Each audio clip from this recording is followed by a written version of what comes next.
পাকিস্তানিদের চিকন বুদ্ধি দেখুন, ভারতে সুগার কেন ওয়েস্ট সাপ্লাই করার জন্য এক অভিনব কৌশল অবলম্বন করছে পাকিস্তানি এক্সপোর্টাররা। এই যে বড় ট্রাক্টরগুলোকে সুগার কেন ওয়েস্ট নিয়ে ধাক্কা দিয়ে আরেকটি ট্রাকের পাহাড়ের উপর উঠে যেতে দেখছেন, এটা কিন্তু রীতিমতো খুবই ঝুঁকিপূর্ণ এবং ভয়ঙ্কর একটা কাজ, কিন্তু নির্দ্বিধায় প্রচন্ড আত্মবিশ্বাসের সাথে এই কাজটা পাকিস্তানি ট্রাক লোডাররা করে থাকে।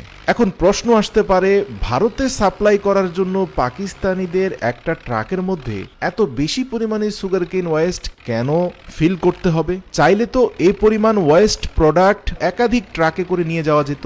এর পেছনে একটা রহস্য আছে। আপনারা জানেন যে ভারত এবং পাকিস্তানের মধ্যে ট্রেড বা বাণিজ্যের পরিমাণ খুবই কম, কারণ তাদের সীমান্তবর্তী এলাকা দিয়ে যে কোনো পণ্য আমদানি রপ্তানিতে উভয় দেশে খুব কড়া নজরদারি এবং চেকিং হয়। একটি ট্রাক পাস হতে পুরো একটি সপ্তাহ অনেক সময় লেগে যেতে পারে। প্রিয় দর্শক, এই যে লরিটি আপনারা দেখতে পাচ্ছেন বিশাল আকৃতির, এটা মূলত পাকিস্তানের পাঞ্জাব প্রদেশের। এখান থেকে সুগার কেন ওয়েস্ট চলে যাবে ভারতের পাঞ্জাবে। তো যাতে একটা লরিতে খুব বেশি পরিমাণে মাল সামানা লোড করা যায়, তাই লরির দুপাশে খুব ভারী এবং হেভি ওয়েট নিতে পারে এরকম স্টিলের ইস্পাতকে কিছুটা ব্যান্ড করে প্লাস্টিকের সাথে জুড়ে দিয়ে একটা ফেঞ্চ বা বাউন্ডারি তৈরি করে দেওয়া হয়। এটা পুরোটাই কিন্তু কাঁচা হাতের ম্যানুয়াল কাজ। এরপরে দেখতে পাচ্ছেন যে বিশাল ইন্ডাস্ট্রি থেকে বের হয়ে আসা সুগার কেন ওয়েস্ট বা শুকনো আখের চূর্ণ, সেগুলো একটা ট্রাক্টরে করে বিশাল বড় পাহাড়ি সুগার কেইনের ওয়েস্টের উপর থেকে ধাক্কা দিয়ে দিয়ে লরির মধ্যে লোড করা হচ্ছে। তো এই পুরো প্রসেসে আপনি দেখতে পাবেন যে মাঝে মাঝে এই ট্রাক্টরগুলো লরির উপরে সুগার কেন সহ চলে আসছে, যেটা খুবই ঝুঁকিপূর্ণ এবং ডানে বামে অসংখ্য লোক কাজ করছে। যে কোনো মুহূর্তে যদি নিচের বাউন্ডারিগুলো স্লিপ করে ছিঁড়ে যায়, তাহলে ট্রাক্টর সহ এই মানুষগুলো নিচে চাপা পড়বে। কিন্তু তারপরও নির্দ্বিধায় তারা এই কাজগুলো করে।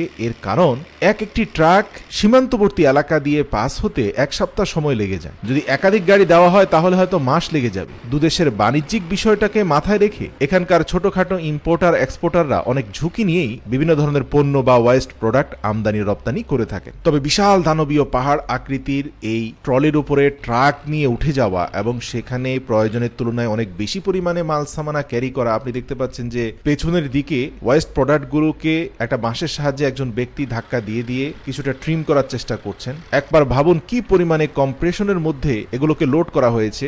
একে তো ট্রাক্টরটা উপর দিয়ে পরিচালিত হয়ে এগুলো কম্প্রেস হয়েছে, তার উপরে প্রয়োজনের তুলনায় অনেক বেশি পরিমাণে সামানা উঁচু করে রাখা হয়েছে। যে কোনো দিকে ডানে বামে কিছুটা পরিমাণ কাত হয়ে গেলে পুরো গাড়ি সহ দুর্ঘটনার শিকার হতে পারে। কিন্তু তাই বলে কি এক্সপোর্ট ইম্পোর্ট বন্ধ থাকবে ভারত পাকিস্তানের? তা তো হতে পারে না। আর তাই তো জীবনের ঝুঁকি নিয়ে এই বিশাল কর্মযজ্ঞ চলতে থাকে প্রতিনিয়ত। প্রিয় দর্শক, এই যে তুলার ফার্মটি দেখতে পাচ্ছেন, এটাও কিন্তু পাকিস্তানের পাঞ্জাবের একটা অঞ্চল, যেখানে শত শত হেক্টর জমির উপরে চাষ করা হয় পাকিস্তানের বিশ্ববিখ্যাত কটন বা তুলা। আপনারা জেনে অবাক হবেন যে পাকিস্তানের আবহাওয়ায় তুলা উৎপাদন সবচেয়ে ভালো হয়। তুলা গাছে বিশেষ কোনো পরিচর্যার প্রয়োজন হয় না। গাছ রোপণ করে ফল আহরণের সময় এসে ফল আহরণ করলেই হয়। আর যেহেতু পাঞ্জাব প্রদেশের অঞ্চলগুলোতে বছরের অধিকাংশ সময় বৃষ্টিপাত খুব বেশি হয়, তাই এখানে ফলনও খুব বেশি হয়। দেখবেন বিশাল বড় বড় ফ্যাক্টরিতে তুলোগুলোকে সংগ্রহ করে এনে এগুলোকে আরেকটা মেশিনের মাধ্যমে কম্প্রেস করে রাখা হচ্ছে। এই যে লোহার তার দিয়ে কম্প্রেস করা হয়েছে, এই তারগুলো ছুটিয়ে ফেললে এই বস্তাটা ফুলে ফেপে